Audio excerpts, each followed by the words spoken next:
6 ሰዓት ላይ ተሰቀለ። ነፍሱ ከስጋው የተለየችው 9 ሰዓት ላይ ነው። በመስቀል ላይ ቆይቶ ማለት ነው 3 ሰዓት 9 ሰዓት ላይ ነፍሱ ከስጋው ተለየች። 11 ሰዓት ላይ ወደ መቃብር ወረደ፣ ተቀበረ። ዮሴፍና ኒቆዲሞስ ቀበሩት። የሚወለድበት ጊዜ የእናቱ የድንግል ማርያም ማህፀን እንዳልከፈተው ሲጸነስም ከተጸነሰም በኋላ ሲወለድም በተወለደም ጊዜ የእናቱ ማህፀን እንዳልተከፈተ ተነሳም ስንን በተዘጋ መቃብር ተነሳ እንጂ መቃብሩ ሳይከፈት ነው የተነሳው ይላል። በዚያ ቃል ሁሉ ሆነ ማለት ሰማይም ምድርም መቀመቃት አየራት ረበ ሰማይ ግዘፈ ምድር የምድር ግዝፈት የሰማይ ምጥቀት ሁሉ በሱ ተፈጠረ ተከናወነ።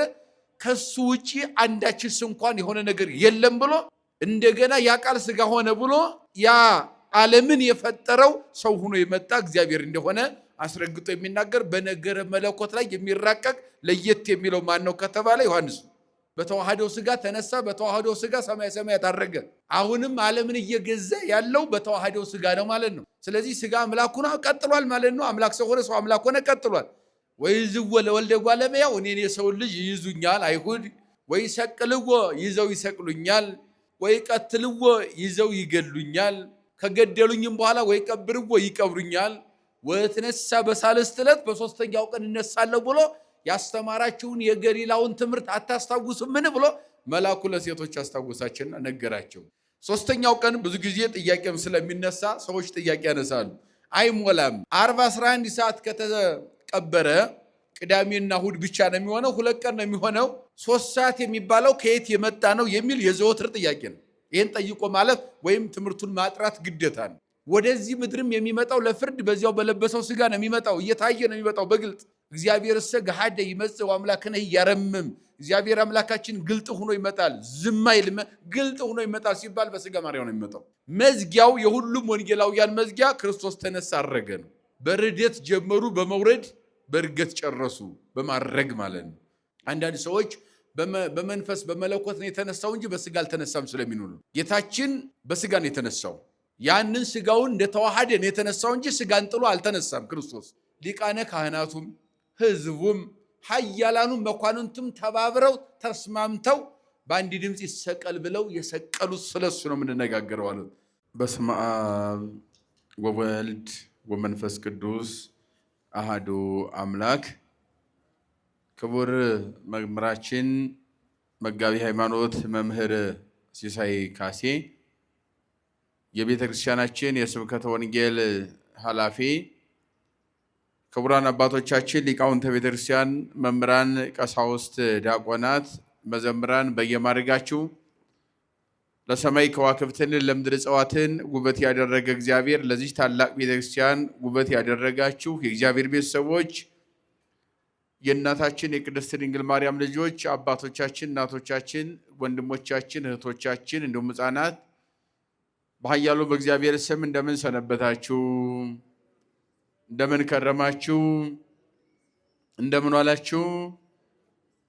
ሳይገባን እንደ ኃጢአታችን ብዛት እንደ ሰውነታችንም ክፋት ሳይመለከት በቸርነቱ በይቅርታው አቅፎ ደግፎን እስከዚህች ዕለትና ሰዓት አድርሶን በዚህ በተቀደሰው ተራራ በቤቱ ተሰብስበን ስሙ እንድንጠራ፣ እንድናስተምር፣ እንድንማር፣ እንድንዘምርለት፣ እንድናመልከው ፈቅዶና ወዶ ስላደረሰን የድንግል ማርያም ልጅ መድኃኔዓለም ከፀሐይ መውጫ እስከ ፀሐይ መግቢያ በፍጥረታት ሁሉ አንደበት ስሙ የተመሰገነ ይሁን።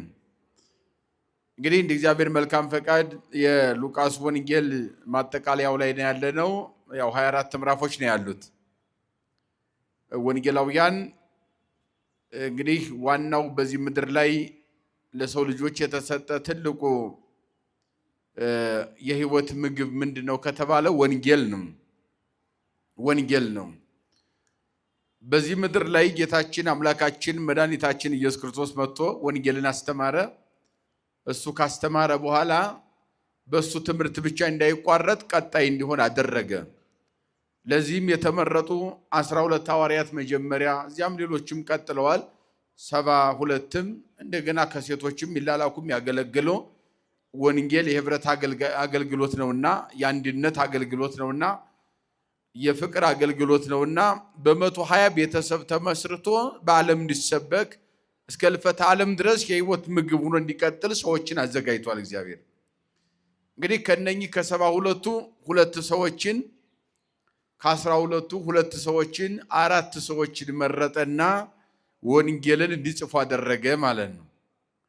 ከ12ቱ ሐዋርያት የተመረጡት ዮሐንስና ማቴዎስ ናቸው።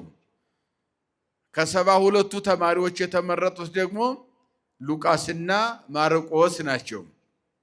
ለምን ቢባል ወንጌል ለሁሉ የተሰራች የሁሉም መሆኗን ለማረጋገጥ ከ12ቱ ብቻ አላደረገም፣ ከ72ቱም ብቻ አላደረገም፣ ከሁሉም አደረገና ሁለት ሰዎችን አንጥቶ በአራቱ ማዕዘነ ዓለም ምሳሌ በአራት ሰዎች እንድትጻፍ አደረገ። በአራቱ ማዕዘነ ዓለም የመሰበኳ ለአራቱ ማዕዘነ ዓለም ትውልድ የተሰጠች የፍቅር ሕግ መሆኗን ለማጠየቅ ነው። ሌላው ለአራቱ የተመረጡበት ዋናው ዓላማው ደግሞ አራቱ ጸወርተ መንበር አሉ፣ ኪሩቤል የሚባሉት ማለት ነው። የነኛ ምሳሌ ነው። ሌላው አራቱ አፍላጋት የሚባሉት በኦሪት ያው አራቱ ጸወርተ መንበር የሚባሉት ኪሩቤልን በትንቢተ ሕዝቅኤል ምዕራፍ 1 ቁጥር 3 ላይ የምናገኛቸው ሲሆን እንደገና የአራቱ አፍላጋት ምሳሌዎች ናቸው። አራቱ አፍላጋት ማለት አራቱ ወንዞች ማለት ነው። እየሰማችሁ ነው? ምን ማለት ነው? አራቱ ወንዞች። አራቱ ወንዞችን ደግሞ በኦሪት ዘፍጥረት ምዕራፍ 2 ላይ እናገኛቸዋለን። ጤግሮስ፣ ኤፍራጥስ፣ ግዮን፣ ኤፌሶን የሚባሉት ከነኚህ መካከል ግዮን የምንለው አባይ ነው የኛው ማለት ነው። እነኚህ የሚወጡት የሚመነጩት ከገነት ስር ነው ይላል። ቀራንዮ ኢየሩሳሌም እዚያው አካባቢ ምንጫቸው ሆኖ አራቱን ማዕዘነ ዓለም ግን ይመግባሉ። አራቱ አፍላጋት ወንዞች ማለት ነው። አራቱ ወንጌላውያን ከአንድ ጌታ እግር ስር ቁጭ ብለው ተምረው አራቱን ማዕዘነ ዓለም የሚመግቡ የሕይወት ምግብ ወንጌልን እንዲያዘጋጁ እግዚአብሔር ያደረገ ማለት ነው። ስለዚህ ከነኚህ ከአራቱ ወንጌላውያን መካከል እኛ እየተማርን ያለ ነው ማንን ነው? ማን የጻፈውን ነው? ሉቃስ የጻፈውን ነው። በነገራችን ላይ በሉቃስ ትምህርት ወይም ጽሑፍ ውስጥ የማቴዎስ አለ፣ የማርቆስ አለ፣ ዮሐንስ አለ። በተለይም ማቴዎስ፣ ማርቆስ፣ ሉቃስ ሶስቱ ይገናኛሉ ወንጌል ሲጽፉ ማለት ነው። ሶስቱ በአብዛኛው ይገናኛሉ።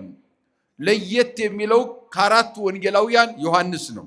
ማን ነው? ዮሐንስ ለየት ይላል። የሚያጠነጥነው ነገረ መለኮት ላይ ብቻ ነው። ዮሐንስ ሃይማኖት የሚባለው ላይ ያጠነጥናል። ሥላሴ አንድነት ሶስትነት ላይ ያጠነጥናል።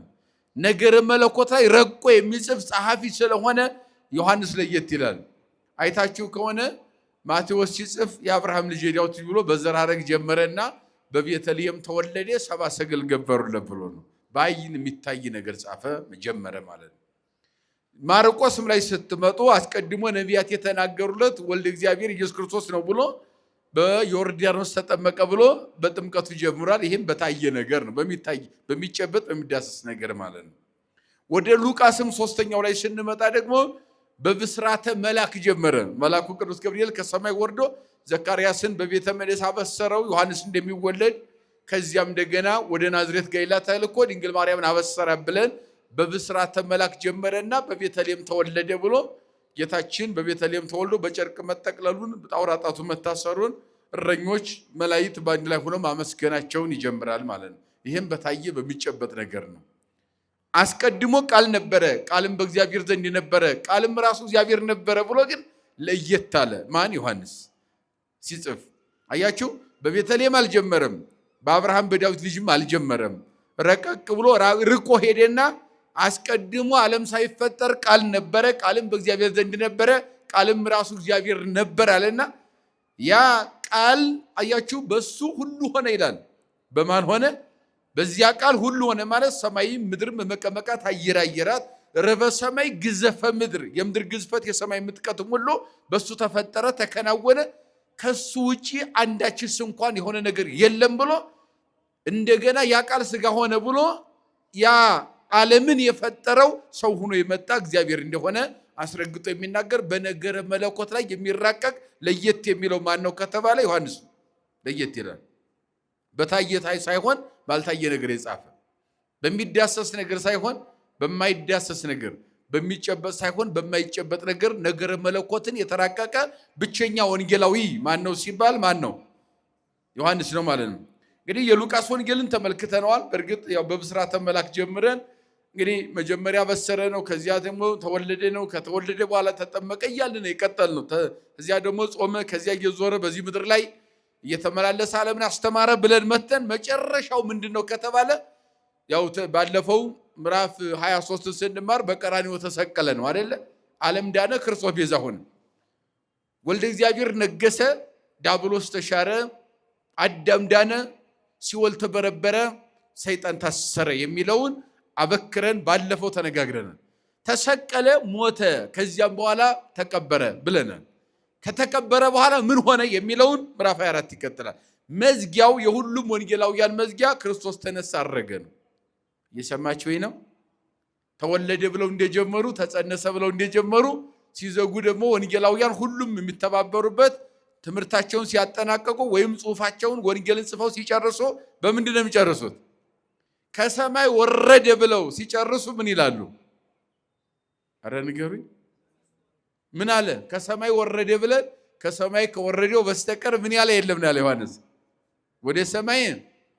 ስለዚህ ከሰማይ ወረደ ብለው ጀመሩ። ምን ብለው ጨረሱ? ወደ ሰማይ ምን አለ? ወጣ ነው። በርደት ጀመሩ፣ በመውረድ በእርገት ጨረሱ፣ በማድረግ ማለት ነው።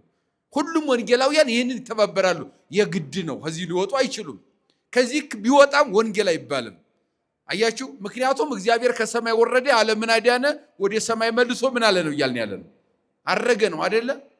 ይሄ የሁሉም ወንጌላውያን ዓላማ ስለሆነ ወረደ የማይል ወንጌላዊ የለም፣ አረገ የማይል ወንጌላዊ የለም። ይሄ ግዴታ ስለሆነ መነሻው ወረደ ነው፣ መጨረሻው ምንድን ነው? አረ ንገሩኝ። አረገ ነው። አያችሁ፣ እመቤታችን አበሰራታልና ሉቃስ ይኩነኒ ብላ ስትቀበለው በማይጸኑ አደረ፣ ከዚያም በቤተልሔም ተወለደ ያለ መውረዱን ጀመረና በኋላ ደግሞ ሲነሳ ከሙታን ተለይቶ ተነሳ፣ ሰማየ ሰማያት በክብር አረገ የሚለውን ነው የሚያጠናቅቀው። እስኪ እንደው እንየው። ያው የተለመደ ቢሆንም ወበሁል ሰንበት በጽባህ ነው የሚለው። ሆራ ይላል፣ ስለ ሴቶች ነው የሚናገረው። በመጀመሪያው ቀን ያው በእሑድም በሌሊት ነው የሚለው። ሴቶች እየገሰገሱ ወደ መቃብር ሄዱ ነው የሚለው። ሆራ ብሎ ሀበ መቃብር ወወሰዳ ውእተ አፈዋተ ዘአስተዳለዋ ወካልአትኒ አንስት ምስሊሆን። ከጌታችን ከአምላካችን ከመድኃኒታችን ከኢየሱስ ክርስቶስ ጋር ሐዋርያት አብረው እንደነበሩ ሴቶችም ነበሩ። ሴቶች ቀራንዮ ላይ ሲሰቀልም ሴቶች ነበሩ አብረው። እመቤታችን ድንግል ማርያም መስቀሉ ስር ቁማ ሳለ ወይ ቀውባ ሀበ መስቀሉ ነው። ከዚያም እነ ማርያም መግደላዊት አብረው ቁመው ነበሩ። ሌሎችም ሴቶች አብረው ቁመው ነበረ። ጌታችን ሲቀበርም ነበሩ ሴቶች ማለት ነው። ከዚያ በኋላ በሶስተኛው ቀን እነሳለሁ ብሎ አስቀድሞ ተናግሮ ስለነበረ እንደሚነሳም እርግጠኛ ሆነው የሚጠብቁ ሐዋርያት ብቻ ሳይሆኑ ሴቶችም ነበሩ ይላል። ቅዳሜ ጌታችን የተቀበረው 11 ሰዓት ላይ ነው። ስንት ሰዓት ነው አልኳቸው? የተሰቀለው 6 ሰዓት ላይ ነው። ባለፈው ላልመጣቸው ነው የምንደግሙ። የተሰቀለው ስንት ሰዓት ነው? 6 ሰዓት ላይ ተሰቀለ። ነፍሱ ከስጋው የተለየችው 9 ሰዓት ላይ ነው። በመስቀል ላይ ቆይቶ ማለት ነው 3 ሰዓት። 9 ሰዓት ላይ ነፍሱ ከስጋው ተለየች። 11 ሰዓት ላይ ወደ መቃብር ወረደ፣ ተቀበረ። ዮሴፍና ኒቆዲሞስ ቀበሩት። እንግዲህ በሶስተኛው ቀን ነው ጌታችን ከሙታን ተለይቶ ተነሳ ብለን የምናስተምረው ማለት ነው። የኛ ትምህርት ሶስተኛው ቀን ብዙ ጊዜ ጥያቄም ስለሚነሳ ሰዎች ጥያቄ ያነሳሉ። አይሞላም። 11 ሰዓት ከተቀበረ ቅዳሜና እሑድ ብቻ ነው የሚሆነው? 2 ቀን ነው የሚሆነው? 3 ሰዓት የሚባለው ከየት የመጣ ነው የሚል የዘወትር ጥያቄ ነው። ይህን ጠይቆ ማለፍ ወይም ትምህርቱን ማጥራት ግዴታ ነው። ዓርብ ከ3 ተከፍላለች። አንዷ ቀን ከ3 ከስንት ተከፈለች? ዓርብ ጠዋት 12 ሰዓት ጀምሮ ከንጋት ጀምሮ ማለት ነው እስከ 9 ሰዓት ላይ ድረስ ወይም 6 ሰዓትም በወንጌላውያኑ ቀመር 6 ሰዓት ድረስ ጌታችን እስከሚሰቀልበት ሰዓት ምን ነበረ? ቀን ነበረ። እስከ 6 ሰዓት ጌታ እስከሚሰቀል። ልክ ጌታችን ሲሰቀል ዓለም ሁሉ ጨለመ ይላል። ምን አለ? ዓለም ሁሉ ምን አለ? ጨለመ። ያንኛው ከጧት 12 ሰዓት ጀምሮ እስከ 6 ሰዓት ያለው አንድ ቀን ተብሏል። አያችሁት? እንደገና ከ6 ሰዓት ጌታችን ሲሰቀል ፀሐይ ጨልሟልና ሌሊት ሆኗል። እስከ ስንት ሰዓት? እስከ 9 ሰዓት ማለት ነው። ያንን አንድ ሌሊት ይባላል። ስንት ቀን ሆነ? አንድ ቀንና አንድ ሌሊት ሆነ አይደለ? እስኪ ቀን ያልኳችሁ ማንኛውን ነው ሲንገሩኝ? ጠዋት 12 ሰዓት ጀምሮ እስከ ስንት? እስከ 6 ሰዓት አንድ ቀን ተብሎ ይያዛል። ብርሃን ስለሆነ ማለት ነው። ከዚያ ከ6 ሰዓት እስከ ስንት ሰዓት ጨለማ ነበረ? እስከ 9 ሰዓት። ያንን አንድ ምን እንለዋለን? ሌሊት እንለዋለን። ስለዚህ ቀኑና ሌሊቱ አንድ ቀን ሆነ አይደለ? አይደል እንዴ? ከዚያ በኋላ ከ9 ሰዓት ጀምሮ እስከ 12 ሰዓት ደግሞ ብርሃን ነው ቀን። ያንን ደግሞ አንድ ቀን እንለዋለን አይደለ? ዓርብ ስንት ሆነ ማለት ነው? አንድ ቀን ከኩል ሆነ ማለት ነው አይደለ? አይደል እንዴ? ገብቷችኋል አይደለ? እስኪ ንገሩኝ አሁን። እሺ ቀን የሆነው መጀመሪያ ከስንት እስከ ስንት ነው? ከ12 እስከ 6። እሺ ሌሊት የሆነው ከስንት እስከ ስንት ነው? ከ6 እስከ 9። ከዚያ በኋላ አሁን ይሄ አንድ ቀን ሆነ አይደለ? ማለትና ሌሊቱ። ከዚያ በኋላ ቀን ደግሞ ከስንት እስከ ስንት ሆነ? ከ9 እስከ 12 ሰዓት ቀን ሆነ ማለት ነው። ብርሃኑ ቀጥሏል ማለት ነው። ቀንነቱ ቀጥሏል ማለት ነው። ከዚያ በኋላ ቅዳሜ ሌሊት አለ ማለት ነው። የቅዳሜ ሌሊትና ከ11 ሰዓት ከ9 ሰዓት ጀምሮ ይሄኛው ያለው ቀን ስንት ይሆናል ማለት ነው? ስንት ቀን ሆነ? አዎ ከዚያ በኋላ ቅዳሜ ምን አለ ማለት ነው? ቀን አለ አይደለ? የቅዳሜው ቀንና የእሑድ ሌሊቱን ሲጨምሩ ስንት ቀን ይሆናል? 3 መዓልት 3 ሌሊት የምንለው በዚህ መንገድ ቆጥረን ነው። አለበለዚያ ዓርብ ማታ ተቀበረ ካልን ቅዳሜና እሑድ ሊመጣ አይችልም። ሊቃውንት ይሄን ቀምረው ዓርብን ከ3 ይከፍሉታል ማለት ነው። 2 ቀን አንድ ሌሊት ሆኗል ዓርብ ባጭሩ ማለት ነው። የቅዳሜው ሌሊት አለ ማለት ነው። የቅዳሜው ቀንና የእሑዱ ሌሊት 3 ሰዓት 3 መዓልት 3 ሌሊት ቁጭ ይላል ይመጣል ማለት ነው። 3 መዓልት 3 ሌሊት ጌታችን በከርሰ መቃብር አደረ ብላ የምታስተምረው ቤተክርስቲያኗ ይሄን ነው ማለት ነው። ይሄ ነው ቀመሩ ማለት ነው። ስለዚህ ጌታችን አምላካችን መድኃኒታችን ኢየሱስ ክርስቶስ እነሳለሁ ብሎ በተናገረው መሰረት እሑድ ጧት ስለሚነሳ ወይም ሌሊት ስለሚነሳ መንፈቀ ሌሊት ይላል ታምረ ኢየሱስ። በሌሊት መንፈቀ ሌሊት ማለት ሌሊት 6 ሰዓት ተነሳ ይላል። ግን ደግሞ ወንጌላውያን ወይም መተርጉማን ሁሉም መጻሕፍት ግን የሚተባበሩት ጌታችን የተወለደው እየሰማችሁኝ ነው? የተወለደው የተጠመቀው የተነሳውም 10 ሰዓት ነው ይላሉ። ታምረ ኢየሱስ ብቻውን ግን መንፈቀ ሌሊት ይላል። ሊቃውንት ምን አሉ? እንደው ቃለ ጉባኤ ብቻ አይደለም በእጅ ብልጫ የሚያልፈው ይሄ እንደዚህ አይነት የቀመር የሃይማኖት ትምህርትም ሲሰጥ ቁጥር ሲዛባ ብዙ መጻሕፍት የተባበሩበት ይያዛል። ታምረ ኢየሱስን ትተውት ሁሉን መጻሕፍት የተባበሩት 10 ሰዓት ተነሳ የሚለው ይያዛል ማለት ነው። የተጠመቀውም የተወለደውም የተነሳውም ስንት ሰዓት ነው? 10 ሰዓት የሚለው ይያዛል ማለት ነው። ቤተክርስቲያናችን ይህን ነው የምታስተምረው። በተርጉማኑ ግን ያስተምራሉ። ስለዚህ ሴቶች ይጠባበቁ ነበረ። ሽቱ ይዘው አስተካክለው አዘጋጅተዋል።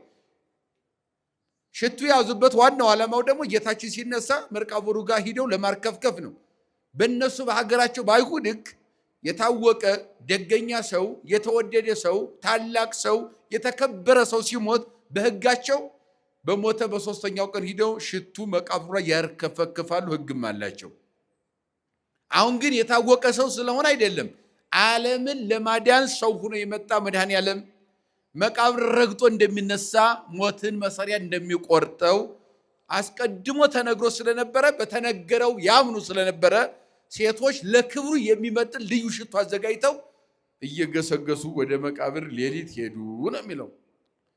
ወረከበሃ ለይእቲ ከዚያ በሄዱበት ጊዜ ሽቱን ይዘው ሲሄዱ ወረከበሃ ለእብን እንኩልኩረት ማህበ መቃብር ከመቃብሩ ድንጋዩ ተገላብጦ አገኙት ነው የሚለው። መቃብሩ ላይ ታላቅ ድንጋይ አይሁድ አድርገው ነበር፣ ማንም የማያነሳው እጅግ ግዙፍ የሆነ ድንጋይ ዝም ብሎ እንኳን ሴቶች አይደለም ወንዶችም ተባብረው ቢሄዱ ሊያነሱት የማይችሉ እነሳለው እያለ ሲያስተምሯልና እንዳይነሳ ታላቅ ድንጋይ ንክደን ብለው መቃብሩ ላይ ሰው ተሰብስቦ ሊያነሳው የማይችል መቃብር አይሁድ ከድነው ነበረ። በእውነቱ የክርስቶስን መነሳት ድንጋይ ያስቀረዋል? ያስቀረዋል እንዴ? አያስቀረውም። ያ ብቻ አይደለም፣ ብዙ ወታደር በብዙ ገንዘብ ተቀጥረው ወታደሮች አፈሙዝ ይዘው የሚጠብቁም ነበሩ። አንደኛ ድንጋዩን የሚያገላብጥ አቅም ያለው ሰው እንኳን ቢፈጠር ተነሳ ድንጋዩን አገላብጠው ሰርቀው ወስደው ተነሳ እያሉ እንዳይናገሩ ብለው እምነት የላቸውምና አይሁድ። ሁለተኛው ታላቅ ድንጋይ ገጥመው ስለነበረ ያን ድንጋይ ማን ነው ወንድ ይህን ድንጋይ የሚያገላብጠው? ይህን ድንጋይ ማንሳት የሚቻለው ማንም ስለሌለ ማንም ተነሳ ማለት አይችልም ለማለት እንዳመቻቸው ከወታደሮቹ ጠባቂዎቹ በተጨማሪ ታላቅ ድንጋይ አድርገውበት ነበር። ግን ጌታችን አምላካችን መድኃኒታችን ኢየሱስ ክርስቶስ ለመነሳት ድንጋይ የሚያገላብጥለትም አያስፈልገውም፣ መገላበጥም አያስፈልገውም። ድንጋዩም ሳይገላበጥ በመንፈቀ ሌሊት ወይም 10 ሰዓት ላይ ጌታችን ተነስቷል። ሴቶች ጧት ሲሄዱ ድንጋዩ ተገላብጧል። ጌታችን ሲነሳ ድንጋዩ አልተገላበጠም። በተዘጋ መቃብር ነው ክርስቶስ የተነሳው። እየሰማችሁ ነው? በምንድን ነው የተነሳው? አንዳንድ ጊዜ ነው መልአኩ ድንጋዩን አገላብጦ ተቀምጦበት ይላል ወንጌል። ሴቶች ሂደው የተከፈተ መቃብር አገኙ፣ ጌታ በዚያ ውስጥ የለም ሲባል ጌታችን ሲነሳ መልአክ ድንጋይ ያገላበጠለት የሚመስላቸው ሰዎች አሉ። መልአክ ድንጋይ ያገላበጠው 12 ሰዓት ነው። ክርስቶስ የተነሳው 10 ሰዓት ነው። ሊቃውንት ምን አሉ? በሚወለድበት ጊዜ የእናቱ የድንግል ማርያም ማህፀን እንዳልከፈተው ሲጸነስም ከተጸነሰም በኋላ ሲወለድም በተወለደም ጊዜ የእናቱ ማህፀን እንዳልተከፈተ ተነሳም ስንን በተዘጋ መቃብር ተነሳ እንጂ መቃብሩ ሳይከፈት ነው የተነሳው ይላል። ሚስጥረ ትንሣኤን ሚስጥር ያስደረገውም አንዱ ይህ ነው ብለዋል ሊቃውንት። በከመ ያርሃው ማኅተመ ድንግልናሃ ለወላዲቱ በልደቱ ልኩ ደራሲው ምን አለ? ሲወለድ የእናቱ ማህፀን ሳይከፍት እንደተወለደ ከማሁ ያርሃው ማኅተመ መቃብሪሁ በትንሣኤሁ ተነሳም ብለን ስንናገር መቃብር ሳይከፈት የተነሳው ይላል። ሳይከፈት ነው የተነሳው። ሚስጥረ ትንሣኤ የሚያሰኘውም አንዱ ይህ ነው። ድንጋይ የሚያገላብጥለት መልአክም አላስፈለገውም። እይፈቅድ ኃይለ መልአክ ይላል ሊቁ። የመልአክ እርዳታ አይፈልግም፣ አላስፈለገውም። ምክንያቱም እስመ ውእቱ ፈጣሪሆሙ ለመላእክት። ዲዮናስዮስ የተባለው ሊቅ በሃይማኖተ አበው ታላቁ ሊቅ የመልአክ እርዳታ አላስፈለገውም። ድንጋይ አገላበጠ ብለን ስንናገር አለ ጌታችን የተነሳው 10 ሰዓት ነው። መልአክ ድንጋይ ያገላበጠው ስንት ሰዓት ነው አልኳችሁ? 12 ሰዓት ነው አለ። ስለዚህ የመልአክ እርዳታ አላስፈለገውም። ታዲያ መልአኩ ለምን ድንጋዩን አገላበጠው? መቃብር ውስጥ እንደሌለ ለሴቶች ለማሳየት ነው። ለማን ለማሳየት ነው? ሴቶች ሂደዋል እንዲያምኑ ነው። እነሳለው እንዳለ ተነስቷል። ሲነሳ የመልአክ እርዳታ አላስፈለገውም። ድንጋይ የሚያገላብጥለት መልአክ አልጠራም። አስቀድሞ ተነስቷል። መላእክት አይተውት አመስግነውታል። ነገር ግን ድንጋይ ያገላበጠው መልአኩ መቃብር ውስጥ ጌታ የለም ኑ ብሎ ሴቶች እንዲያምኑ እነሳለው እንዳለ በኃይሉ እንደተነሳ ለማሳየት ነው ብለውታል ሊቃውንት። እነሱ ግን እዚያ ሲሄዱ መልአኩ ድንጋዩን አገላብጦ ጥሎት መቃብር ባዶ ሆኖ ሴቶች ሄዱ፣ ሽቱውን አርከፈከፉ። የለም ወፈራ ዋታታ ገጾን ውስተ ምድር። እነሱም ዝቅ ብለው ፊታቸውን ወደታች አደረጉና ወደ ምድር እየተመለከቱ በጣም ተደነቁ ሴቶች ይላል። መልአኩ ወይቤልወን እንዳሏቸው ወንዶችም ሴቶች እነኛ መላእክት ሴቶቹ እንዳሏቸው ምን ተታሰሳሁ ለሕያው ምስለ ምውታን ሕያውን ከሙታን ጋር ምን ትፈልጉታላችሁ? እነሳለሁ ብሎ አስቀድሞ እንደነገረ በስልጣኑ ምን ብሏል? ተነስቷል። ተንሣኤ ያለው ዚየሰ እነሳለሁ እንዳለ ተነስቷል። በዚህ የለም ድንጋይ ያገላበጥንላችሁ በውስጥ እንደሌለ እንድታዩት ነው። ድንጋይ ሳይገላበጥ ቀድሞ እሱ 10 ሰዓት ተነስቷል። ተዘከራ ቃሎ ዘይቤለክን በገሊላ የተናገራችሁን የእግዚአብሔርን ቃል አስታውሱ አላቸው መልአኩ ሴቶቹን። ገሊላ ላይ ምን ብሎ አስተምሯቸው ነበረ? ናሁን አርግ ኢየሩሳሌም፣ አሁን ወደ ኢየሩሳሌም እንወጣለን። ወይ ዝወ ለወልደ እጓለ እመሕያው፣ እኔን የሰውን ልጅ ይይዙኛል አይሁድ፣ ወይ ሰቅልዎ ይዘው ይሰቅሉኛል፣ ወይ ቀትልዎ ይዘው ይገሉኛል፣ ከገደሉኝም በኋላ ወይ ቀብርዎ ይቀብሩኛል፣ ወትነሳ በሳልስት ዕለት በሶስተኛው ቀን እነሳለሁ ብሎ ያስተማራችሁን የገሊላውን ትምህርት አታስታውሱም? ምን ብሎ መልአኩ ለሴቶች አስታወሳቸውና ነገራቸው። ወተዘከራ ቃሎ፣ ያን ጊዜ ሴቶቹም በገሊላ የተሰበከው ስብከት ትዝ አላቸውን አስተዋሉ። ዋቲወንም ሀበ መቃብር ነገራሆሙ ዘንተ ለአሰርቱ አሐዱ ወለቢጾሙኒ ለኩሎሙ። ከዚያ በኋላ ሴቶቹ ራሳቸው ተረዱና ለ11 ሐዋርያት አስተማሯቸው ይላል። ሴቶች አዋጅን አወጁ ሂደው ነገሯቸው ለ11 ሐዋርያት እነሳለሁ እንዳለ ጌታችን ተነስቷል፣ በመቃብር የለም። በየት የለም? በመቃብር የለም ብለው ነገሯቸው። ወማንቱስ ማርያም መግደላዊት ማርያም መግደላዊት ናት አንዷ። እነኛ እዚያ የተሰበኩት በመላእክት የተነገራቸው እነሱ ለሌላው ያወጁ ወዮሐና የዮሐና ማርያም የምትባለው ሌላይቱ ወማርያም እንተ ያዕቆብ ያዕቆብ የምትባል ማርያም ወቢጾንሂም ለምስሊሆን ነገራሆሙ ዘንተ ለሐዋርያት እነኚህ ሴቶች ተሰባስበው ሂደው ለሐዋርያት ነገሯቸው። እነሳለሁ እንዳለ ጌታችን ተነስቷል፣ በመቃብር የለም። በገሊላ የነገረን ትምህርቱ ተከናውኖ ተፈጽሟል። መቃብርን ረግጬ እነሳለሁ እንዳለ ጌታችን ተነስቷል። ወኮነ ዝንቱ ነገር በቅድሜሆሙ ከመ ዝንጋኤ ወኢያምንዎሙ እነሆ በእነሱ ዘንድ እንደ ዝንጋዬ እንደ መዘንጋት ሆኖባቸው ነበርና አላመኑም ነበር። ክደትም ነበረ በውስጣቸው። ወተንሳ ጴጥሮስ ወሮፀ ሀበ መቃብር ጴጥሮስ ይህን በሰማ ጊዜ ወደ መቃብሩ እየሮጠ ሄደ ይላል። ማመን አቃታቸው። በዚህን ጊዜ ጴጥሮስ ተነሳና እየሮጠ ወዴት ሄደ? ወዴት ሄደ? ወደ መቃብር። ባይኑ ማየት ፈለገ። ወደ መቃብር እየሮጠ ሄደ። ወሐወፀ ጎበኘ ወርእየ ተመለከተው መቃብሩን። ነገር ግን ያገኘው ጨርቁ ተጠቅልሎ ተቀምጦ እሱም ብቻ ነው ያገኘ ይላል።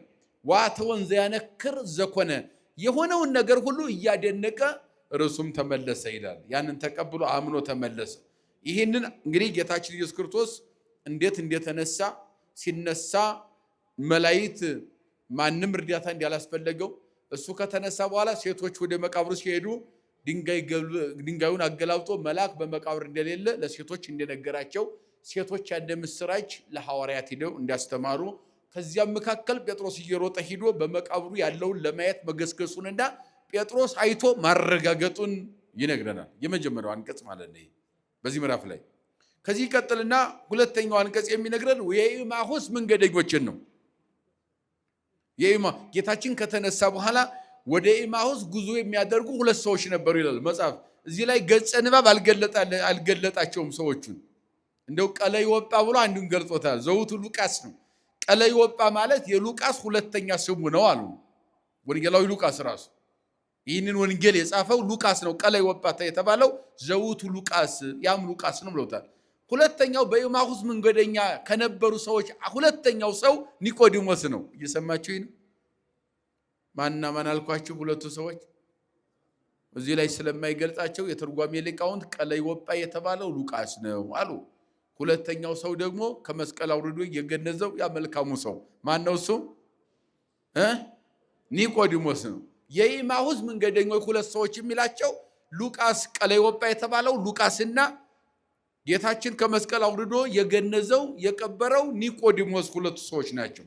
ወኢተለተ እንዘ ይሐውሩ ያን ጊዜ ሲሄዱ ክልኤቱ ሙስቴቶሙ ሀገረ እንተ ትርህቅ ኢየሩሳሌም መጠነ 60 ምዕራፍ እንተ ስማ ኤማሁስ 60 ምዕራፍ የምትርቅ ወይም ኪሎ ሜትር የምትርቅ በእኛ ቋንቋ በኢየሩሳሌም በምስራቅ በኩል ያለች ኤማሁስ ወደምትባል ወደዚያች ምድር የሚሄዱ ሁለቱ እነሱ ነበሩ ይልና ቀለዮጳ ሉቃስ የተባለው ሁለተኛው ደግሞ ጌታችን የቀበረው የገነዘው ኒቆዲሞስ ማለት ወይ ተናገሩ በበይናቲሆሙ በእንተ ሁሉ ዘኮነ በኢየሩሳሌም ስለሆነው አይሁድ እንዴት እንደያዙት እንዴት አድርገው እንዲያሰቃዩት እንዴት እንደገረፉት እንዴት ምራቅ እንደተፉበት እንዴት አድርገው መከራ እንዲያደረሱበት በዝርዝር ይህንን እየተነጋገሩ ሁለታቸው ይሄዱ ነበር። ወንዘሙንቱ ይተናገሩ ወይ ታስቡ ለዝንቱ ይህንን እየተመራመሩ እየተነጋገሩ በሚሄዱበት ጊዜ ቀረቦ ሙግዚ ኢየሱስ ወሆረ ምስሌሆሙ ቀረባቸውና ሶስተኛ ሆኖ ሌላ ሰው መስሎ ኢየሱስ ክርስቶስ አብሮ ከነሱ ጋር መጓዝ ጀመረ። የኤማሁስ መንገደኞች ማንና ማን አልኳቸው? ቀለዮጳ የተባለው ማን ነው? ሉቃስ። ሁለተኛው ሰው ማን ነው? ኒቆዲሞስ ናቸው። በመንገድ እየተነጋገሩስ በኢየሩሳሌም ስለሆነው ስለ ጌታችን መሰቀል ስለ መከራው እነሳለሁ እንዳለ መነሳቱን ጭምር ይህንን እየተነጋገሩ እየተወያዩ ጉዞ በሚያደርጉበት ጊዜ በመንገድ ላይ ሶስተኛ ሰው መስሎ ቀረበና ጌታችን ኢየሱስ ክርስቶስ ከነሱ ጋር መንገድ ቀጠለ እያዳመጣቸው። ስለሱ እየተነጋገሩ እሱን ግን አላወቁትም። ሌላ ሰው ነው የመሰላቸው። እሱም ቀርቧቸው አብሮ ይጓዝ ነበር። ወተይዛ ይንቲሆሙ ከመያምርጎ እንዲያውቁት አይኗቸው ተይዞ ነበር ማስተዋል አልቻሉም ማለት ነው። ወይ ቤሎሙ እግዚእ ኢየሱስ ምንትኑ ዝንቱ ነገር ዘተተናገሩ በቤናቲክሙ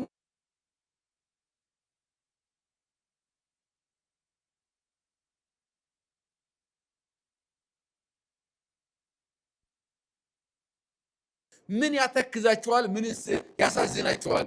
የምትነጋገሩትን እየሰማው ነው ብሎ ስለራሱ ሲነጋገሩ እሱ ራሱ ቀርቦ ይጠይቃቸው ነበር።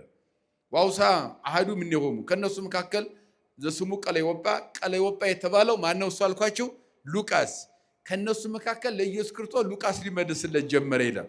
ወይ ቤሎ እንዲህም አለው አንተኑ ባሕቲትከ ነግሪ ለኢየሩሳሌም እያይመርከኑ ዘኮነ በውስቴታ በዝንቱ መዋዕል በዚህ ሳምንት በኢየሩሳሌም የሆነውን ነገር አልሰማህም አላወቅምን? በእውኑ አንተ በኢየሩሳሌም የምትኖር ሰው ከሆንክ ሰሞኑን የተደረገውን የኢየሩሳሌም ጉዳይ ለአንተ እንግዲህ ነውና አለ ይላል። ምክንያቱም የጌታችን የኢየሱስ ክርስቶስን መከራና ስቅላት፣ ሞትና መቀበር መነሳቱን የማያውቅ በኢየሩሳሌም ያለ ሰው የለም። የካዱ አይሁድም ቢሆን ይህን እውነታ ግን አይክዱትም ነበረ። ልባቸው እያወቀ ባፋቸው ክደውታል እንጂ መከራ ተሰው ይህ ለአንተ እንግዳ ነው። አንተኑ ነግሪ ለኢየሩሳሌም በዚህ ሳምንት በኢየሩሳሌም የሆነውን ይህን ሁሉ ነገር በእውኑ አታውቅምን? የራሱን መከራ ውጣ ውረድ ለማን እየነገሩት ነው? ለማን ነው የሚነግሩት? ይሄን ሁሉ ለራሱ ለኢየሱስ ክርስቶስ ነው። ወተይዛ ይንቲሆሙ አይናቸው ተይዞ ስለነበረ ማለትም ማስተዋል አልቻሉም ነበርና አላወቁትም። እንደ ሰው ነው እየጠየቃቸው ያለው፣ እንደ ሰው ነው እየነገሩት ያለው። የሚነጋገሩት ግን የራሱን ታሪክ ስለራሱ ለራሱ እየነገሩን ነበረ። ከኢየሱስ ክርስቶስ ጋር ጉዟቸው ነው። ወይ ቤሎ እግዚእ ኢየሱስ ጌታችንም ለቀለዮጳ ወይም ለሉቃስ መለሰለት ምን ትውቱ ምንድን ነው የምትለኝ አለው። ጠየቀው። ምንድን ነው ምን ሆነ? ምንድን ነው የሆነው? ጠየቀው። ወይ ቤልዎ እነሱም እንዲህ ብለው መለሱለት በእንተ ኢየሱስ ናዝራዊ ስለ ናዝሬቱ ኢየሱስ ብእሲ ጻድቅ እንከን የሌለበት ሐሰት የሌለበት ጻድቅ ሰው ወነቢይ ነቢይም የሆነ ማለትም ሁሉን ማወቅ የሚችል ማለት ነው። ነቢይ በዚህ ቃል ሲተረጎም ሁሉን አዋቂ፣ ከዚያም በፊት ያለውን በዚህ ጊዜ ያለውን ወደፊትም ያለውን በደንብ ሁሉን ነገር የሚያውቅ የሚሰወርበት የሌለ ለማለት ነው። ዘኮነ ካህሊ በቃሉ ወበምግባሩ ሁሉን ቻይ የሆነ መቻል የሚችል በተግባርም ያንን ቻይነቱን የገለጠ ሰው ዘንድም በእግዚአብሔር ዘንድም ሁሉን ማድረግ የሚችል ሁሉን ቻይ የሆነ ስለሱ አሉት። ወዘከመ አግብዎ ሊቃነ ካህናት ወመኳንንት ወኮነንዎ በሞት ወሰቀልዎ ሊቃነ ካህናቱም ሕዝቡም ኃያላኑም መኳንንቱም ተባብረው ተስማምተው በአንድ ድምፅ ይሰቀል ብለው የሰቀሉት ስለሱ ነው የምንነጋገረው አሉት። ይህንን ቃል የሚነግሩት ለማን ነው? ስለሱ መሰቀል ለራሱ ነው የሚነግሩት። ስለሱ መከራ ለራሱ ነው እየነገሩት ያሉት። ወንነሰ ነአምን ቦቱ እኛ ግን ሳንጠራጠር እናምንበታለን ይሉታል። ደግሞ እናምንበታለን። እሱ መሆኑን ግን አላወቁትም፣ ተሰውሮባቸዋል። እኛ ግን አንጠራጠርም፣ እናምንበታለን። ከመውእቱ ዘሃለወ ያድኅኖሙ ለእስራኤል እስራኤልን ሁሉ የሚያድናቸው እሱ እንደሆነ እናምንበታለን፣ የሁሉ አዳኝ እንደሆነ። ወምስለ ዝንቱ ኩሉ ሰሉስ ዮም እምዘኮነ ዝንቱ ይህ ከሆነ 3 ቀን ሆኖታል አሉ። ይህ ሁሉ ድንቅ ስራ ወቦ አንስትኒ ለአንከራ ወነገራነ ለነ ለጌሳህ በመቃብር ይህንን ሁሉ ሴቶች ደግሞ ምን ገስክሰው ኪደው መቃብር ውስጥ ያለውን ድንቅ ስራ መቃብር ሳይከፈት በተዘጋ መቃብር እንደተነሳ ከዚያም ድንጋይ መላኩን አገላብጦ መቃብር ውስጥ እንደሌለም ለኛም ለሴቶች በደንብ ተነግሯቸው እነኛ ሴቶችም ደግሞ ለሐዋርያትና ለኛ በደንብ ስለ እርሱ ሰብከውልናል። መነሳቱንም እናምናለን፣ አንጠራጠረውም። የዓለም ሁሉ መድኃኒት የእስራኤልም አዳኛቸው እንደሆነ እናምናለን። የሰቀሉትን ሁሉ ያዳነ መድኃኒታቸው እንደሆነ ጭምር እናምናለን። ለዚህ ነገር አንጠራጠርም ብለው ነገሩት።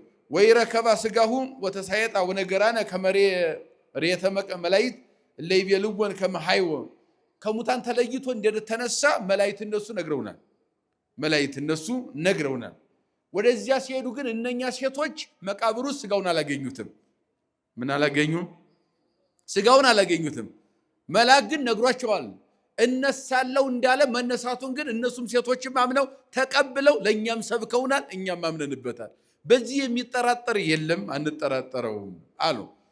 ቀጠለ። ወቦ ለሆሩም እምኔነ ሀበ መቃብር ከኛ መካከልም እነ ጴጥሮስን ማለቱ ነው። ከኛም ከወንዶች ሴቶች ብቻ ከወንዶች መካከልም ወደ መቃብር ይሄዱ እንዳሉ እናምናለን። ወረከቡ ከማሁም በከመይቤላ አንስት ወሎቱ ሰይረከብጎ እነሱም ከኛ የሚሄዱት እነ ጴጥሮስም መቃብር ውስጥ አላገኙትም፣ ቀድሞ ተነስቷል። መልአክ ድንጋይ አገላብጦ መቃብር ርቃኑ እንደቀረ ይህንን የኛም አይተው አረጋግጠው መጥተዋል አለ። ጴጥሮስን ማለታቸው ነው። ወይ ቤሎሙ ኢየሱስ ጌታችን ኢየሱስ ክርስቶስም እንዲህ ብሎ እሱ ደግሞ መመለስ ጀመረ። እነሱ ይህን ሁሉ ነገሩት፣ መሰቀሉን፣ መገረፉን፣ መሞቱን፣ መቀበሩን፣ በሶስተኛው ቀን ከሙታን ተለይቶ መነሳቱን፣ ከተነሳ በኋላ ሴቶች ወደ መቃብር ሲሄዱ መልአክ ድንጋይ አገላብጦ በመቃብር የለም እነሳለሁ እንዲያለ ተነስቷል፣ እንደሌለ ግን ኑ አረጋግጡ ብሎ መቃብር ላይ ድንጋይ አገላብጦ መልአክ እንዲያሳያቸው እነኛ ሴቶች መጥተው ለእኛ እንደነገሩን እናምናለን። ሴቶች ብቻ አይደለም፣ ከኛ መካከልም ለምሳሌ ጴጥሮስ ነው። ከኛ መካከልም ሂደው መቃብር ውስጥ እንደሌለ ሌሊት እንደተነሳ ለመነሳቱ የማንም እርዳታ እንዳላስፈለገው በተዘጋ መቃብር እንደተነሳ ይህንን እኛ እናምናለን ብለው ለጌታችን ለኢየሱስ ክርስቶስ የራሱን ድንቅ ታሪክ ለራሱ ነገሩት ይላል። እነኚህ ሁለት ሰዎች ከዚህ በኋላ እሱ ደግሞ ሊመልስላቸው ነው። ወይ ቤሎሙ እግዚእ ኢየሱስ ኦ አብዳን ወጉንዱያነ ልብ ለኢአሚን በኩሉ ዘይቤሉ ነቢያት እናንተ ለማመን የዘገያችሁ ልባችሁ ማስተዋል የተሳነው። እሱ ሲመልስላቸው ለማመን ምን ያላችሁ የዘገያችሁ ልባችሁ ማመን የተሳነው ነቢያት የተናገሩትን ያላስተዋላችሁ። እነሳለሁ ብሏል፣ በነቢያትም ተናግሯል። እወርዳለሁ ብሏል፣ እወለዳለሁ ብሏል፣ እጠመቃለሁ ብሏል፣ ዓለምን አድናለሁ ብሏል፣ ሰቀላለሁ ብሏል፣ እሞታለሁ ብሏል፣ እነሳለሁ ብሏል፣ አርጋለሁ ብሏል። በማን በነቢያት አስቀድሞ ተናግሯል። አዲስ ነገር የለም። አዲስነቱ የክርስቶስ መወለድ ነው ለአዲስ ኪዳን። ግን የአዲስ ኪዳን ጉዳይ በብሉይ ኪዳን ጥንቅቅ ብሎ ተነግሯል። ክርስቶስ ከድንግል ማርያም ሲወለድ አዲስ ኪዳን ከብሉይ ኪዳን ተወለደ።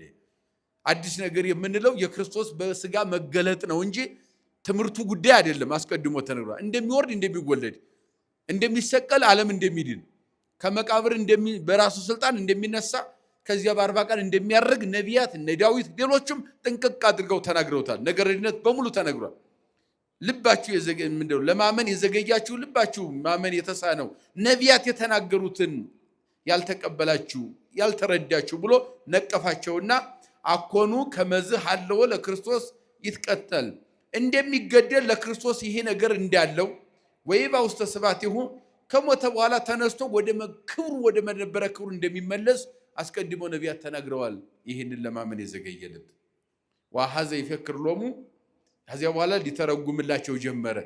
ነቀፋቸው፣ ገሰጻቸውና ገስጿቸው ዝም ብሎ ነቅፋቸው አልሄደም። ማስተዋል እንዲችሉ ያላዩትን በአይነ ስጋ እያዩት በአይነ መንፈስ ማየት ስላልቻሉ እንዲያዩት እንዲረዱት ሊተረጉምላቸው ጀመረ ይላል። ወሐዘ ይፈክር ሎሙ እምዘ ሙሴ ወዘነቢያት በሙሴ የተጻፈውን በኦሪት መጽሐፍ ያለውን በነቢያትም በትንቢት መጽሐፍ ያለውን ወም ሁሉ መጻሕፍት ዘበእንቲአሁ ስለሱ የተነገረ ማንኛውንም መጽሐፍ ሊተረጉምላቸው ጀመረ ይላል። ጀመረ ምን ብሎ ተረጎመላቸው? ወቀርቡ ሀበ ያሐውሩ ባቲ ወሐዘ ትራቆሙ ወደ እርሱ በቀረቡ ጊዜ ኢየሱስ ክርስቶስ እየራቃቸው ሄደ። ዋገበርዎ ይቤልዎ ንበር ምስሌነ ከኛ ጋር ሁን ብለው ጠየቁት ወይም ግድ ያሉት። እስመ መሴ ወተቆልቆለ ፀሐዩ ሊጠልቅ ነው መሽቷልና ወቦአ ከመ ይሂድር ምስሌሆሙ እሱም ይሻላቸውና አብሮ ሊያድር ወደ እነሱ ገባ። ወንዘ ይረፍቅ ምስሌሆሙ ነሳ ህብስተ ከነሱ ጋር በተቀመጠ ጊዜ ህብስቱን አነሳ፣ ባረከ፣ አመሰገነ፣ ወፈተተ፣ ቆረሰ፣ ወውሃቦሙ ሰጣቸው። ወተከስተ አዕይንቲሆሙ ወአይመርዎ ወጠፋ ምስሌሆሙ ሶቢሃ አጥብዎ ያን ጊዜ ተገለጠላቸውና አወቁት፣ እሱም ከነሱ ጥሏቸው ሄደ ይላል። አሁን እዚህ ላይ ራሱን ምን አለላቸው? አብሯቸው ያድር ዘንድ ሄደ፣ ገባ፣ ህብስቱን አነሳና ባረከ። ከባረከ በኋላ አመሰገነ፣ ካመሰገነ በኋላ ቆረሰ፣ ከቆረሰ በኋላ ሰጣቸው። መጀመሪያ በዚህ ምድር ላይ ያለ አበርክቶ ይመግብ እንደነበረ ያ ራሱ አምላክ እንደተነሳ ራሱ እንደሆነ ያረጋግጥላቸው ባርኮ ቆርሶ ሰጣቸውና ማይድ በሉ ይላል። ከዚያም በኋላ ከነሱ ሄደ። እነሱም አይናቸው ተገለጠና አምላካቸው እንደሆነ ምን አሉት? አወቁት፣ ተረዱት ይላል። ከዚያ በኋላ እነሱ ደግሞ ምን አሉ? ወይቤሉ በበይናቲሆሙ አኮኑ ይነድደነ ልበነ ዘከመ ይነግረነ በፍኖት ወይፈክርለነ መጻሕፍተ ልባችን ይቃጠላል። አስቀድሞ በመንገድ ያን ሁሉ ሲተረጉምልን እንዴት አላስተዋልንም? እሱ መሆኑ እንዴት ጠፋን? ያን ሁሉ ምስጢር እየተራቀቀ እየተረጎመልን ከሰው ሳይሆን ከሱ ብቻ የሚገኝ ምስጢር እየተረጎመ እየነገረን በደንብ አድርጎ ሁሉን እያስረዳን እንዴት መረዳት አቃተን ብለው ምናሉ ተቆጩ ማለት ልባችን ይነደናል ማለት ተቆጨን። እንዴት ይቆጨን? እንዴት ቆጨን? እንዴት አልተረዳነውም ብለው ማለት ነው። ይቀጥልና ወተንሱ ሶቢሃ ይተሰዓተ ያን ጊዜ በዚያ ሰዓት ተነሱና ወረከብጎሙ ለአስርቱ አሐዱ 11ዱን አገኟቸው ተሰብስበው ይላል። 11ዱ ምን አሏቸው? 11ዱ ከማን በስተቀር ማለት ነው? 12 አይደሉ እንዴ? ከማን በስተቀር ማለት ነው? አሳልፎ የሰጠው ማን? ከይሁዳ በስተቀር 11ዱ ሲል እዚህ ላይ ይሁዳን ትቶ ማለት ነው። እሱ አሳልፎ ሰጥቶታል። በ30 ብር ሽጦታል። ከዚያው ተጀምሮ ከክብሩ ተለይቷል። ታሞ ህመም ላይ ነው ያለው። ወድቆ ነበርና እሱ የዚህ ሁሉ ክብር ላይ የለበትም። እሱ 11ዱን ተሰብስበው አገኟቸው። እንዘ ይብሉ አማን ተንሳ እግዚእነ ወአስተርአዮ ለስምዖን ማለት ለጴጥሮስ ታይቶታል ብለው እያሉ በእውነት ተነስቷል ጌታችን እያሉ አገኟቸው።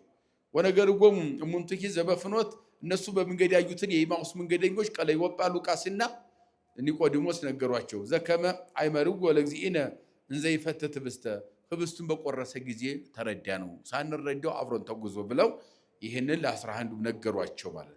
ከዚህ ቀጥሎ የጌታችን ኢየሱስ ክርስቶስ እርገቱን ነው። ይሄ የትንሣኤውን ታሪክ ታምር ድንቅ ስራ ራሱ እንዴት እንደገለጠላቸው እንዴት እንደተነሳ በደንብ ይገልጽና ከዚህ በኋላ እርገቱ ወንዘ ዘንተ የተናገሩ ቆመ ማእከሎሙ ኢየሱስ ወይቤሎሙ ሰላም ለክሙ ይትፍሩ አነ ውእቱ። ከዚያ በኋላ ይህን እየተነጋገሩ የኢማሁስ መንገደኞች ወደ ኢየሩሳሌም ተመልሰው ከነ ጴጥሮስና ከ11 ሐዋርያት ጋር ስለ ጌታችን በመንገድ እንዲያገኙት እየተወያዩ ባለበት ሰዓት ጌታችን መጣና በመካከላቸው ቆሞ ሰላም ለእናንተ ይሁን አላቸው። እግዚአብሔር ሰላሙን ይስጠን። ምን አላቸው? ሰላም ለእናንተ ይሁን አላቸው። ሁሉም ተሰብስበው የኢማሁስ መንገደኞችም 11ዱም ሌሎችም ሴቶችም ጭምር ማለት ነው ተሰብስበው ባሉበት ጌታችን በመካከላቸው ተገኘና ሰላም ለእናንተ ይሁን አይዟችሁ አትፍሩ አላቸው። ወደንገጹ ወፈሩ ወመሰሎሙ ዘመንፈስ ይሬዩ ምታት መሰላቸውና ምታት የሚያዩ መስሏቸው ፈሩ። ወይቤሎሙ ምንትኑ ያደነግጸክሙ ለምንት ያርግ ዘከመዝህ ህሊናው ሰልብክሙ የፍርሃትስ ሐሳብ ለምን ይመጣል? ለምንስ ትፈራላችሁ ትጨነቃላችሁ? አትፍሩ አላቸው። ርእዩ እደውዬ ወገርዬ መንፈስ ምታት አይደለም እጅና እግሮቼን እዩ። ከመአነ ውእቱ ወግስጹኒ ኑ ዳሱኝ እኔ ነኝ። አይመሩም ከመለ መንፈስ አልቦቱ ሥጋ ወአጽም በከመ ትርእዩ ብዬ አይምሩ ተረዱ እወቁ። ለመንፈስ ወይም ለምታት ሥጋ የለውም። እኔ ግን እነሳለሁ እንዲያልኩ በሥጋ ነው የተነሳሁት። እየሰማችሁኝ ነው? በምንድን ነው የተነሳሁት? ለምን በሥጋ ባይነሳ ኑሮ ምታት ነው እንጂ አምላክ አልተነሳም ይባል ነበር። አያችሁ፣ ትንሣኤውን ለማረጋገጥ ኑ ዳሱኝ በሥጋ ነው የተነሳሁት። እንደውም በዮሐንስ ወንጌል ላይ ቶማስ ተጠራጥሮ ስለነበረ አንጣ እጅህንና ዳሰው ብሎ ሲዳስሰው እጆቹ ነደዱት፣ ተኮማተረ። ያን ጊዜም ጮኸ፣ እሱንም ይቅር አለው ይላል። ያንን አርአዮ ለቶማስ ርግዘተ ገቦሁ ወለእንድርያስ ቅንዋተ ዲሆሁ በድጓው ላይ ሊቁ ምን አለ? ለቶማስ የተወጋው ጎኑን ለእንድርያስ ቅንዋት የተቸነከሩ እጆቹን አሳየው ይላል። የተነሳው አምላክ እንደሆነ ሰው የሆነው አምላክ እንደተነሳ ለማጠየቅ ነው። አንዳንድ ሰዎች በመንፈስ በመለኮት ነው የተነሳው እንጂ በሥጋ አልተነሳም ስለሚሉ ነው። ጌታችን በሥጋ ነው የተነሳው። ያንን ሥጋውን እንደተዋሃደ ነው የተነሳው እንጂ ሥጋን ጥሎ አልተነሳም ክርስቶስ። ለዚህ ነው አሁን ኑ ዳሱኝ እዩኝ እያለ አብራቸው እየተመላለሰ እየታያቸው የነበረው። ለዚህ ነው መለኮት ብቻውን አይደለም በሥጋ ነው የተነሳውት የሚለውን አስረግጦ ነገራቸው። ወዘንተ ቢሎ አርአዮሙ ወገሪሁ እጆቹን እግሮቹን ይህን ብሎ አሳያቸው። ወንዘ አድያ እምኑ ድንጋጼ እንዘ ያነክሩ በትፍሲት በደስታ እያደነቁ ነገር ግን በድንጋጼ በነበሩበት ሰዓት ማመን ሲሳናቸው ወይቤሎሙ ደቂቄ ቦኑ ብክሙ እዚህ ዘንበል ልጆቼ ሆይ የሚበላ ነገር የለምን አላቸው።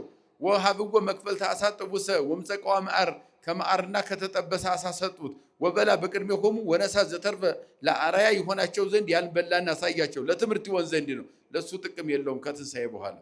ወይቤሎሙ አኮኑ ዝንቱ ነገርዬ ዘቤለክሙ እንዘ ሀሎኩ ምስሌክሙ ከመ ሀሎ ይብጻሕ ዘይቤ ኦሪተ ሙሴ ወነቢያት በመዝሙር በእንቲአየ መዝሙረ ዳዊትም ነቢያትም ኦሪተ ሙሴም ስለኔ የተናገሩት ሁሉ ይፈጸም ዘንድ ከሙታን ተለይቼ ተነስቻለሁ።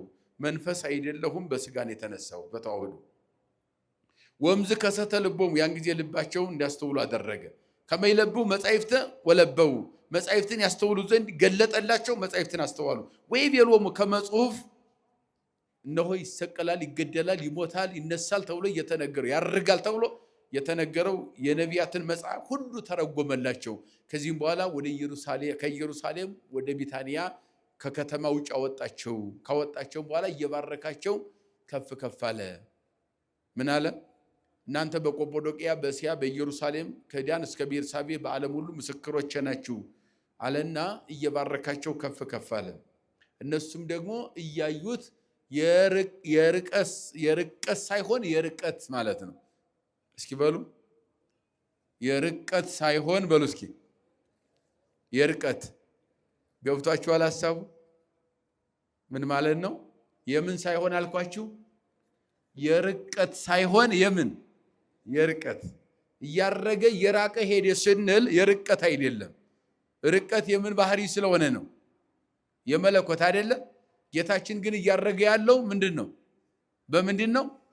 በተዋህደው ስጋ ነው አይደለም። ስለዚህ የርቀት ነው እንጂ የርቀት አይደለም። በተዋህደው ስጋ ተነሳ፣ በተዋህደው ስጋ ሰማይ ሰማያት አረገ። አሁንም ዓለምን እየገዛ ያለው በተዋህደው ስጋ ነው ማለት ነው። ስለዚህ ስጋ አምላክ ሆኖ ቀጥሏል ማለት ነው። አምላክ ሰው ሆነ፣ ሰው አምላክ ሆነ ቀጥሏል። አያችሁ፣ ወደዚህ ምድርም የሚመጣው ለፍርድ በዚያው በለበሰው ስጋ ነው የሚመጣው። እየታየ ነው የሚመጣው በግልጥ እግዚአብሔር እሰ ገሃደ ይመጽእ ወአምላክነ ያረምም። እግዚአብሔር አምላካችን ግልጥ ሆኖ ይመጣል፣ ዝም አይልም። ግልጥ ሆኖ ይመጣል ሲባል በስጋ ማርያም ነው የሚመጣው፣ በክበበ ትስብእት ይመጣል ብለውታል ሊቃውንት አባቶቻችን።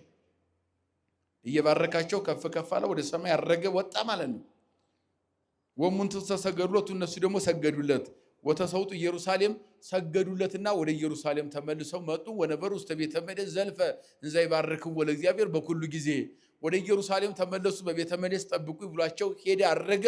በ10ኛው ቀን መንፈስ ቅዱስ እስከሚመጣ ድረስ እነሱ እርገቱን አዩና ወደ ኢየሩሳሌም ተመልሰው በመቅደስ እያመሰገኑት ኖሩ ይላል። ምን አሉ ይላል? ምን እያሉት? እያመሰገኑት በመቅደስ ኖሩ፣ እርገቱን አይተው። ስለዚህ በመቅደስ መኖር ለነሱ ብቻ ሳይሆን እኛም በመቅደስ እንድንኖር እግዚአብሔር ፈቅዶልናል። እስከሚመጣ ድረስ በምን እንጠብቀው? በምን እንጠብቀው? በቤተ መቅደሱ መጠበቅ ያስፈልጋል። በመቅደሱ ጸንተን እንድንኖር የአምላካችን ቅዱስ ፈቃድ ይሁንልን። የእናታችን የወላዲተ አምላክ የድንግል ማርያም አማላጅነት፣ የቅዱሳን አባቶቻችን ጸሎት አይለየን። ይቆየን።